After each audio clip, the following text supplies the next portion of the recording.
여러분 오늘 말씀의 제목은 상상 그 이상입니다.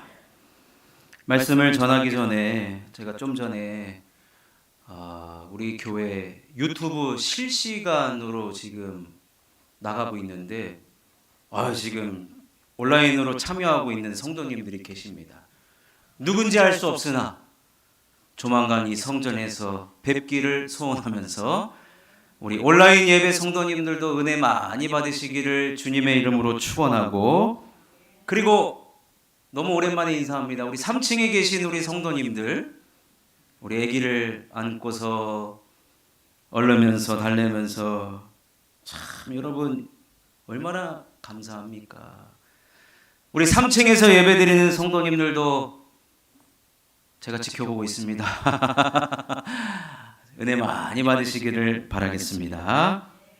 여러분 오늘 3월 첫 주가 되었습니다. 칼럼에 제가 3월 목회 기도를 넣어놨거든요. 오늘은 화면에도 준비가 된 것으로 알고 있습니다. 우리 다 함께 3월은 우리 모두에게 따뜻함이 머물게 하옵소서라는 우리 3월 목회 기도를 다 함께 드리고 말씀을 듣도록 하겠습니다. 함께 기도하겠습니다. 시작.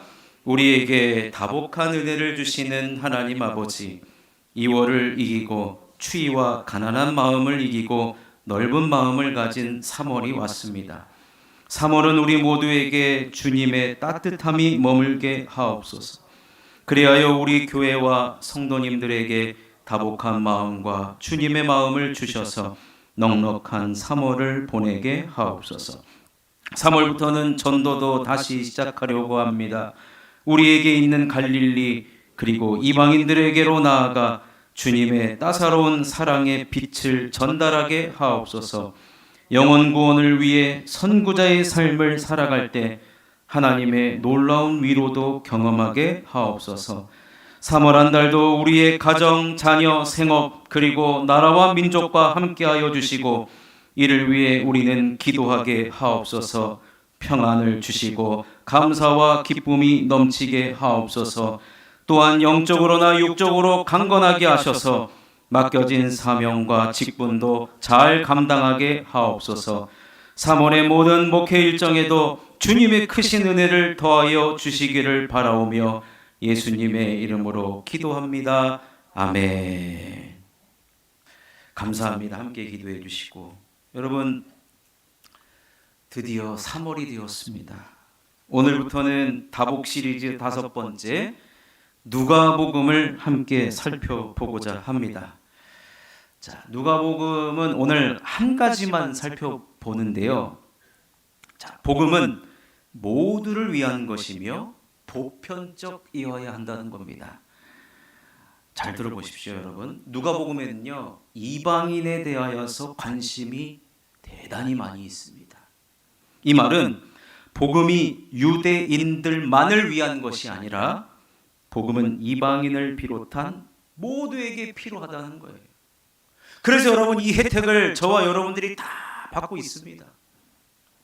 그래서 어떤 학자들은 누가복음을 일컬어서 이방인을 위한 복음서라고도 하며, 또 어떤 이들은 보편성을 가진 복음서라고 하기도 합니다. 그러나 당시 유대인들이 살던 이 누가복음이 기록된 시기에는 유대인들이 가지고 있었던 세계관은 유대민족 우선주의였습니다. 유대민족 우선주의, 일종의 선민의식입니다. 하나님이 나만 사랑하셔. 여러분, 하나님이 나만 사랑합니까? 우리 모두를 사랑합니까? 우리 모두를 사랑하죠. 나도 사랑하고 여러분도 사랑하고 하나님이 우리 모두를 사랑하시는데, 당시 유대인들은 수천 년 동안 머릿속에 인식했던 것이 뭐냐면 하나님이 우리를 특별히 사랑하셔서 우리를 택하셨다라고 하는, 구원을 위해 택함 받은 자는 유대인밖에 없다는 겁니다. 그러다 보니까 다른 사람을 배척하기 시작했어요. 이방인들은 눈에 들어오지 않은 거예요. 눈에 차지 않는 거예요. 나름대로 구별하고 차별을 했던 거예요. 저들의 삶이 도대체 어떻길래 하나님께 선택받지도 못했는가? 그런 차별과 배척 축적이 유대인들이 가지고 있었던 기본 생각이었습니다. 그런데 누가복음을 여러분 보시면요, 예수님의 관심이 유대인을 넘어서 이방인들에게 관심이 지대한 것을 보여주고 있습니다. 그러니까 누가복음에서는 어떤 사람들이 등장하냐면 소외된 자, 가난한 자, 어린이가 등장하고 특히 7장에서 9장은 여인들이 기록되어 있습니다. 당시 비주류 중에 비주류들이었죠. 아무도 관심 가져주지 않는 그런 사람들. 그래서 오늘 우리가 누가복음 2장 10절을 읽었잖아요. 그래서 누가복음 2장 10절 말씀 좀 한번 띄워주십시오. 이 말씀을 여러분 읽으실 때 어떻게 읽어야 되냐면 그 중간에 내가 온 백성에게, 저 온 백성이 뭐냐면 유대인을 포함한 이방인, 소외된 모든 사람들을 포함하는 일부러 저 언어를 사용하고 기록하고 있는 겁니다. 다시 한번 다 같이 읽어보겠습니다. 시작. 천사가 이르되 무서워하지 말라. 보라, 내가 온 백성에게 미칠 큰 기쁨의 좋은 소식을 너희에게 전하노라. 예수님이 오신 소식은 유대인들만을 위해서 오신 좋은 소식이 아니라 유대인 이외에 모든 이방 사람들, 온 백성들에게 좋은 소식으로 우리 예수님이 오셨다는 거예요. 여러분 누가복음을 읽어보시면 누가복음에도 마태복음에 등장한 족보가 등장을 하긴 합니다. 근데 이 마태복음과 누가복음의 족보를 비교해 보면 마태복음은 족보가 누구부터 시작하냐? 아브라함과 다윗이 등장을 해요. 아브라함과 다윗. 유대인들에게 있어서 대표적인 인물 아닙니까? 여러분 이순신 세종대왕, 우리나라에 있어서 감히 이순신을 욕할 수는 없죠. 여러분 광화문 광장 가가지고 이순신 한번 욕해 보십시오. 지나가던 사람 다 쳐다봅니다. 유대인들에게 있어서 아브라함 믿음의 아버지죠. 믿음의 조상이죠. 다윗 하나님의 언약의 당사자입니다.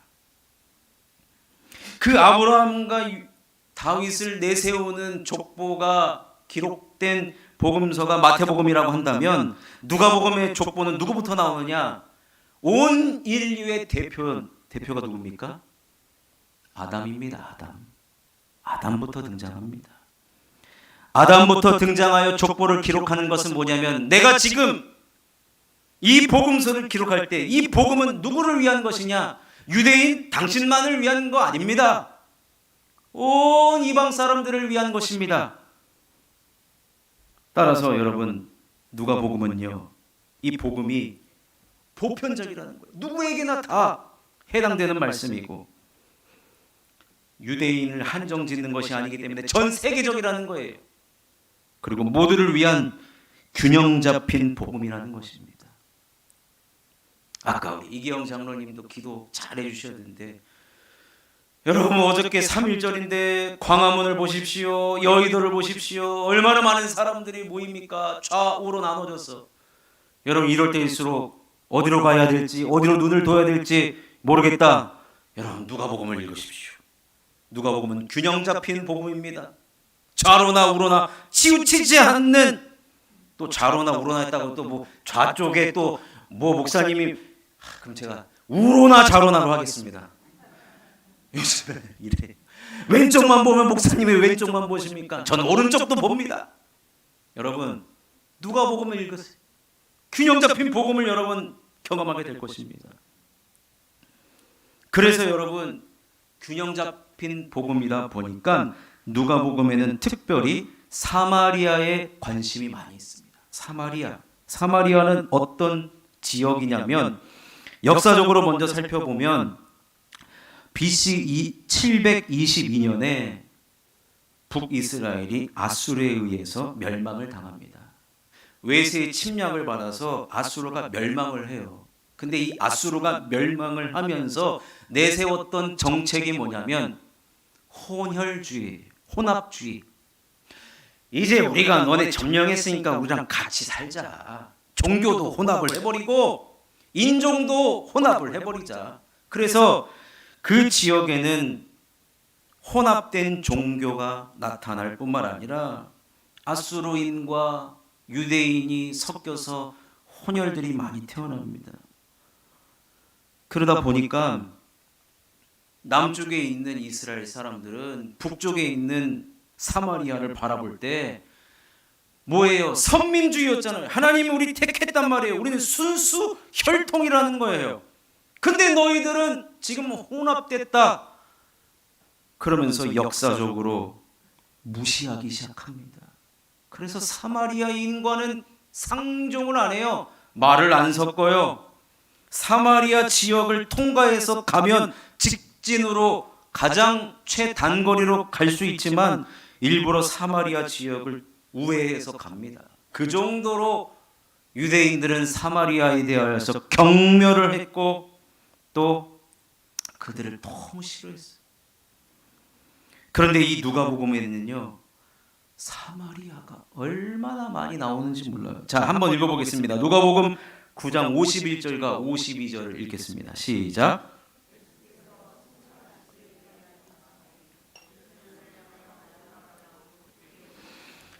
사자들을 앞서 보내심에 그들이 가서 예수를 위하여 준비하려고 사마리아인의 한 마을에 들어갔더니, 유대인 남자가 사마리아에 들어가는 일이 없어요. 근데 예수님이 들어갑니다. 그리고 한 번은 어떤 율법 교사가 예수님께 질문을 합니다. 예수님, 어떻게 하여야 제가 영생을 얻을 수 있습니까? 라고 묻는 질문에 여러분 너무나도 잘 아시는 선한 사마리아인의 비유를 예수님 하십니다. 다 설명하고 나서 이 중에서 가장 자비를 베푼 사람이 누구냐? 딱 봐도 사마리아인이잖아요. 근데 이 사람은 입에 담기도 싫어요. 그래서 그가 뭐라고 대답하냐면 자비를 베푼 자니다 라고 그렇게밖에 대답을 안 합니다. 사마리아 자체를 언급하는 것은 유대인들에게 있어서는 금기시된 것이나 마찬가지였지만 우리 예수님께서는 이방인을 언급함에 있어서 반드시 사마리아부터 언급을 하고 있다는 거예요. 그리고 여러분, 당시 예수님이 이스라엘에 인간의 몸으로 입고 오셨을 때 이스라엘의 나라는 로마에 의해서 압제를 당하고 있었습니다. 식민 지배를 받고 있었어요. 여러분, 우리도 어저께 3.1절이었는데 우리가 일본 분들이라고 안 하잖아요. 일본 사람이라고까지도 안 해요. 우리나라 사람들은. 당시에 로마도 이스라엘 백성들을 압제했습니다. 수많은 세금을 수탈해가지고 갔습니다. 그런데 한 사람이 예수님을 찾아옵니다. 예수님, 저를 좀 도와주십시오. 우리 자녀가 지금 아파서 죽겠습니다. 예수님 도와주십시오. 근데 예수님한테 뭐라고 말하냐면, 예수님, 여기서 예수님이 말씀만 하셔도 저 멀리 있는 내 자녀가 이 병에서 낫겠나이다, 그 얘기를 하는 거예요. 그 얘기를 한 사람이 누구냐면 로마의 백부장이에요. 로마의 공무원이라는 소리예요. 자, 이 이야기를 듣고 예수님께서 그의 믿음을 칭찬하는데 어떻게 칭찬하나 한번 보십시오. 누가복음 7장 9절입니다. 자, 읽어보겠습니다. 시작. 예수께서 들으시고 그를 놀랍게 여겨 돌이키사 따르는 무리에게 이르시되, 내가 너희에게 이르노니 이스라엘 중에서도 이만한 믿음은 만나보지 못하였노라 하시더라. 아니, 지금 대놓고 지금 이 이야기를 듣는 사람이 예수님의 제자들인데 다 유대인 아니겠습니까? 근데 예수님 뭐라고 말씀하십니까? 내가 이스라엘에서 이만한 믿음을 본 사람이 없다는 거예요. 이 이야기를 들은 예수님의 제자들은 기분이 확 나쁘죠. 그러나 이것은요, 여러분, 누가복음에서는 우리에게 찾아온 좋은 소식인 이 복음은 누구에게나 열려 있다는 거예요. 그 복음 앞에서는 차별도 없으며 누구든지 예수님으로부터 칭찬받는 믿음을 가질 수 있다는 거예요. 나의 신분적, 나의 역사적, 환경과 배경 때문에 믿음이 칭찬받지 못하는 그런 일이 벌어지지 않는다는 겁니다. 따라서 복음이 이방인에게도 지금 확장되고 있어요. 백부장과 같은 믿음만 가져도 예수님께 칭찬받는다는 거예요. 그렇기 때문에 이 복음은 아까도 설명드렸지만 보편적입니다. 누구에게나 해당되는 말씀이 복음이고 전 세계적이라고 할 수가 있는 것입니다. 따라서 이방인들에게 있어서는 상상할 수 없는 그런 일들이 지금 벌어진 거예요. 사마리아 사람이라고 여러분 내 자신을 한번 생각해 보십시오. 아니 예수님이 우리 민족을 언급하고 있고 사마리아인들도 자비를 베푸는 믿음의 사람들이 될 수 있고 내가 로마 사람이라 한다 할지라도 예수님을 만나면 얼마든지 구원 얻을 수 있다. 이전에는 상상해보지도 못했던 그 상상 그 이상의 일들이 지금 누가복음 안에서 펼쳐지고 있는 것입니다. 그래서 여러분 누가복음에서는요 복음이 사마리아인 또 로마인 외에 더 많은 사람들에게로 확장되고 있는데 누가복음에 보면요 죄지은 여인들, 탕자, 세리 삭개오, 회개한 강도까지 총망라되어 있습니다. 이들은 유대인들에게 있어서 율법에서 규정한 부정한 사람들이에요. 부정한 사람들. 부정한 사람들과 내가 한 공간에만 있어도 나는 부정하게 되어 있어요. 그래서 유대인들은 율법에 의해서 저들을 멀리했던 사람들인데 율법에 의해서 차별을 당했던 사람들인데 이제 예수님 오셔서 그들에게 있어서는 새로운 세계가 열린 거예요. 그러면서 상상할 수 없는 일들이 벌어지기 시작한 것입니다. 즉 복음 앞에서 살아가는 것은요 포용적인 자세가 반드시 있어야 됩니다. 복음은 죄지은 여인에게도 동일하고 이방인에게도 동일하고 로마인에게도 동일하고 사마리아인에게도 동일한 여러분 우리가 열린 마음이 있어야 돼요. 포용적인 그런 마음으로 사랑하는 성도 여러분 태평양과 같은 마음을 소유하시기를 주의 이름으로 축원합니다. 아멘이시죠? 마음이 넓어야 돼. 여러분 우리나라 초대교회의 한 아름다운 이야기가 있어서 제가 말씀을 드리겠다. 너무나도 잘 아는 많이 들어보셨을 거예요. 김제에서 가장 큰 부자였던 조덕삼 씨를 아시는가 모르겠어요. 근데 어느 날 이 조덕삼 씨 집에 이자익이라는 청년이 한양에 가다가 잠시 좀 쉬어 가야 되겠다고 하고서 그 집에 찾아왔습니다. 근데 너무 배고파요. 돈도 없어요. 너무 배고파서 이 댁에 저를 머슴으로 써주시면 열심히 일하겠다고 부탁을 합니다. 그래서 이 양반 가장 큰 김제에서 제일 큰 부자 조덕삼 씨가 보아하니 착실하기도 하고 정직해 보이기도 해서 그 집에 종으로 채용을 합니다.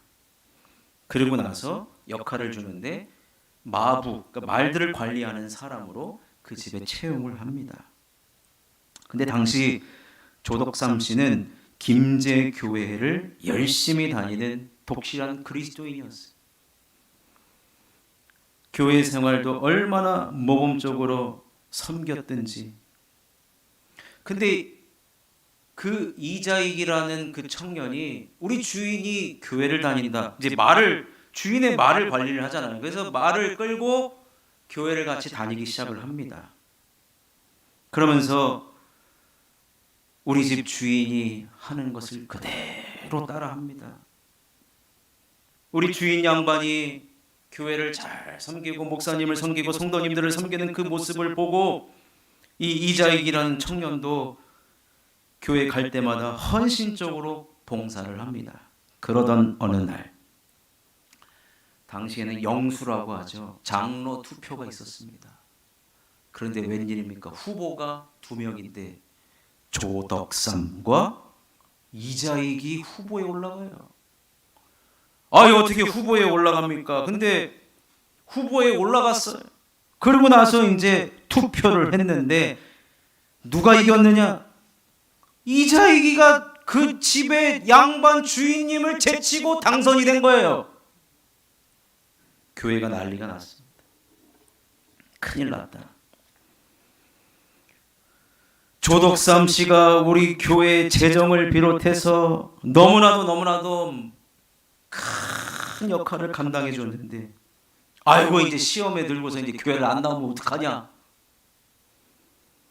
엄청나게 교회가 큰 고민에 빠졌습니다. 그때 투표가 끝나자마자 조덕삼 씨가 성도들 앞으로 나와 강단 밑으로 와가지고 제가 한마디만 하겠습니다 그러는 거예요. 다들 덜덜덜 떨었죠. 이 교회 이제 내가 안 나옵니다 막 이런 얘기 할까봐. 근데 갑자기 조덕삼 씨가 뭐라고 얘기하냐면, 나를 돕고 일해온 이자익의 장로 당선을 축하하며 앞으로 교회를 위해 열심히 잘해줄 것을 부탁합니다. 그랬던 거예요. 마음이 진짜 태평양이죠. 자신의 집에 종에 있던 이자익 장로의 당선을 축하해 준 거예요. 그 이후에 집에 가서 여러분 어떻게 됐겠습니까? 보통 나쁜 양반이었으면 집에 가지고 네가 막 핍박했을 수도 있는데, 조덕삼 씨가 정말로 그 이자익 장로님을 교회에서는 장로님으로 잘 섬기고 둘이서 교회를 너무나도 평안하고 아름답게 섬겼습니다. 그런데 이 조덕삼 씨가 나중에 또 장로가 돼요. 조덕삼 장로가 이제 장로님이 된 다음에 이자익 장로님이 교회에서 일을 하는 거나 가정에서 집에서 일하는 것을 봤을 때, 아, 이분은 신학 공부를 하고 목사님이 되셔야 될 사람이다 라고 생각을 해서 어느 날 부릅니다. 모든 경비, 학자금을 비롯해서 또 내가 도서비 그리고 모든 경비는 내가 일체 될 테니까 평양신학교를 가셔서 목사님이 되어 주십시오 라고 부탁을 합니다. 그래서 이자익 장로님이 평양신학교를 가서 공부를 하게 됩니다. 그리고서 몇 년 후에 김제교회의 담임 목사님이 다른 곳으로 부임하게 되고 공석이 되자 이자익 목사님을 김제교회로 담임 목사님으로 청빙을 합니다. 그 후에 이자익 목사님은 무려 대한예수교 장로회, 우리 총회에 지금은 한 번밖에 안 돼요, 총회장이. 근데 무려 3번이나 역임하는 아주 하나님께서 쓰시는 큰 종이 되었다라는 것입니다. 여러분, 얼마나 한국교회의 아름다운 역사이며 특별히 누가복음에서 말하는 차별이 없는 복음을 그대로 보여주고 있습니다. 이자익 목사님의 인생이 이렇게 흘러갈 줄 여러분 어떻게 알았겠습니까? 신분의 한계도 뛰어넘고 평생 교회를 섬기는 목자의 삶이요 한국 교계를 이끄는 영적 지도자가 된 것은 그야말로 복음으로 인해 벌어진 상상 그 이상의 일이 지금 펼쳐진 것입니다. 여러분, 우리는 오늘 누가복음을 살펴보고 있는데 누가복음은 누가 기록했을까요? 누가복음은 누가 기록했을까요? 누가가 기록했죠. 근데 마태, 마가, 누가, 요한 복음 중에서 유일하게 누가는 이방인입니다. 여러분, 누가가 어떻게 예수 믿었는지 아십니까? 누가는 수리아 안디옥이라는 지역에 살았어요. 그런데 그는 평범하게 살고 있었는데 자신도 모르는 다른 지역에서 어떤 일이 벌어졌냐면 스데반 집사님이 돌 맞아서 죽는 일이 벌어져요. 그런데 스데반 집사님이 돌 맞아 죽으니까 함께 예수 믿는 사람들이 자신도 예수님을 전하면 돌 맞아 죽을까 봐 겁이 난 거예요. 그래서 사람들이 복음 전하는 것을 중단하고 다 각자 지역으로 흩어져 버려요. 숨어 버려요. 복음 전하는 일을 중단을 합니다. 그런데 안디옥, 그러니까 이 누가가 살고 있는 안디옥에 그 누군가가 안디옥으로 돌아갔거든요. 그런데 성령께서 그 사람들을 가만히 두지는 않아요. 여기서도 복음을 전해야 되겠다라고 해서 거기서도 복음을 전하는데, 여러분, 이 사람들이 유대인이다 보니까 또다시 유대인들에게만 복음을 전해요. 그런데 이때 성령님께서 개입을 하시죠. 어떻게 복음이 유대인만을 위한 거냐? 이방인에도 전해라. 헬라인에게도 전해라. 그래서 헬라인에게도 복음이 전해지는데, 이때 수많은 사람들이 예수 믿고 주님께로 돌아오게 됩니다. 이 말씀이 사도행전 11장 19절에서 기록되고 있습니다. 함께 읽어보겠습니다. 시작. 그때에 스데반의 일로 일어난 환란으로 말미암아 흩어진 자들이 베니게와 구브로와 안디옥까지 이르러 유대인에게만 말씀을 전하는데, 그 중에 구브로와 구레네 몇 사람이 안디옥에 이르러 헬라인에게도 말하여 주 예수를 전파하니 주의 손이 그들과 함께 하심에 수많은 사람들이 믿고 주께 돌아오더라. 수많은 사람들이 주께 돌아왔을 때 그 수많은 사람들 중에 한 명이 바로 누가였습니다. 그런데 여러분 보십시오. 이때 무슨 일이 벌어지냐면, 지금 스데반 일로 인해서 다 위축이 됐어요. 다 심장이 쪼그러들었단 말이에요. 복음 전하는 일을 다 중단했단 말이에요. 그런데 안디옥에서 지금 수많은 사람들이 믿고 주께로 돌아오는 역사가 벌어지니까, 당시에 본부 교회 격이었던 예루살렘 교회가 이 사건을 주시를 한 거예요. 그래서 그곳에 가장 영적으로 훌륭한 지도자 한 명을 파송하기로 결정을 합니다. 그 사람이 누구냐면 바나바예요. 바나바. 그래서 바나바가 내가 안디옥 교회의 상황을 한번 돌아보고 그들에게 할 수 있는 최선의 노력을 다해야 되겠다 해가지고 안디옥으로 가야 되는데, 이 바나바가요 또 중간에 곧바로 가지 않아요. 가다가 성령 하나님께서 감동을 주시죠. 다소에 가면 바울이 있다. 그 바울을 데리고 가라. 그래서 바나바가 다소를 들렸다가 거기서 바울을 데리고 안디옥에 옵니다. 바나바와 바울이 안디옥에 오자마자 상황을 보니까 예수 믿는 사람들이 너무나도 많은 거예요. 그래서 그 둘이 하나님 앞에 기도하고 무엇을 했냐면 성경을 가르치기 시작합니다. 복음을 가르치기 시작해요. 제자 훈련을 해요. 성경 공부를 해요. 그래서 그때 벌어진 일이 뭐냐면, 우리가 너무나도 잘 아는, 여러분이나 저나 우리를 표현할 때 뭐라고 합니까? 우리는 그리스도인이라고 하잖아요. 그때 그리스도인이라는 호칭이 바로 그 제자 훈련의 결과, 성경 공부의 결과로 나타나게 된 것입니다. 자, 사도행전 11장 25절 26절을 한번 읽겠습니다. 시작. 바나바가 사울을 찾으러 다소에 가서 만나매 안디옥에 데리고 와서 둘이 교회에 1년간 모여 있어 큰 무리를 가르쳤고, 제자들이 안디옥에서 비로소 그리스도인이라 일컬음을 받게 되었더라.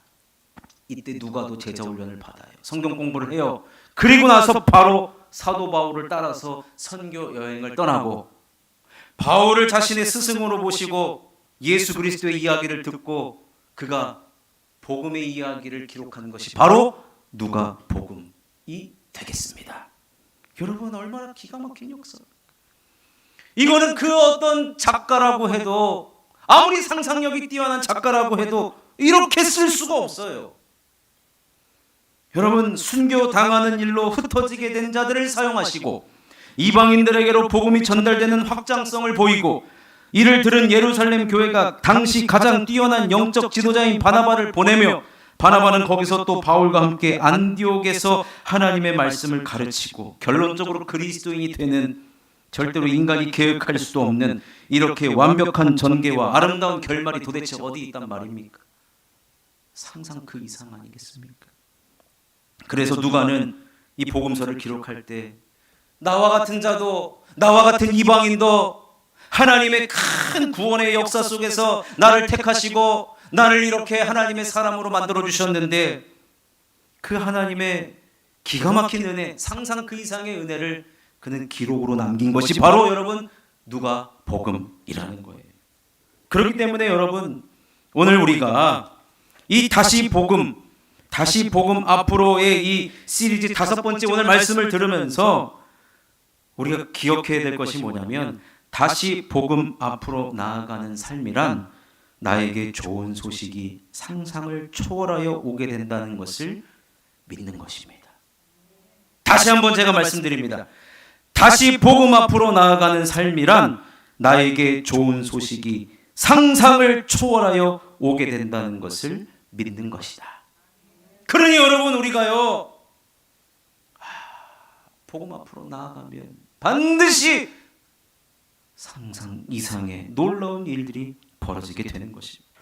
우리가 아무리 계획하고 아무리 우리의 삶을 우리가 철저하게 살아간다 해도 우리 하나님의 능력과 그 하나님의 역사하심은 상상 그 이상이라는 거예요. 그래서 온 백성에게 미칠 좋은 소식이 우리들에게도 찾아오게 되어 있다라는 것입니다. 그러니 사랑하는 성도 여러분, 흔히 말하는 기적이 상식이 되는 것, 이것이 바로 복음 앞으로 나아갈 때 우리들에게 기적이 상식이 되는 줄로 믿습니다. 오늘 이 말씀을 통하여서 우리 모두에게 기적과 같은 일들이 벌어졌으면 좋겠습니다. 우리들에게 상상 그 이상의 역사가 나타났으면 좋겠습니다. 그렇게 복음 앞으로, 다시 복음 앞으로 나아가는 다복한 저와 여러분 되시기를 주님의 이름으로 축원합니다.